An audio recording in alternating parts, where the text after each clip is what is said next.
Blessed and happy Saturday to all of you, my dear friends, my dear brothers and sisters, my dear good people of God. Today is March 21, 2026. In today's Gospel, from the beautiful and the wonderful account of the Gospel of John, chapter 7, verses 40 to 53, we find a crowd divided, not because the truth is unclear, but because hearts are unsettled. Some recognize Jesus as the prophet, others dare to hope he is the Christ, while many others, hesitate, trapped in their assumptions and fears. And in this tension, we see our own soul reflected.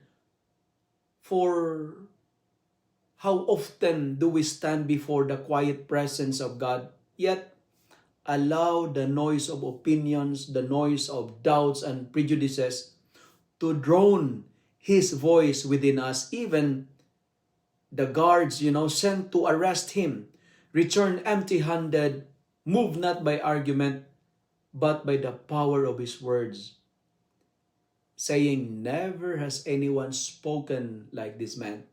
This is a reminder that truth is not always imposed, but encountered, not forced, but felt in the depths of the heart. Yet, the Pharisees, confident in their knowledge, missed the very one they claim to await, showing us that pride can blind more than ignorance ever could. While Nicodemus, in his quiet courage, speaks a small but significant defense, teaching us that faith does not always begin with bold declarations, but with a humble willingness to seek justice and listen. And so, the gospel leaves us not with a resolution, but with a question in the midst of conflicting voices. Who is Jesus for me? For faith is not decided by majority opinion, nor secured by intellectual certainty alone, but born in the silence where we dare to listen, to trust, and to follow Him even when the crowd walks away. Because in the end, discipleship is not about winning arguments, but it is about surrendering our hearts to the one whose words will steer, still challenge, and still save. Let me end my reflection for today with 3 Ds. D. First, we are called to discern.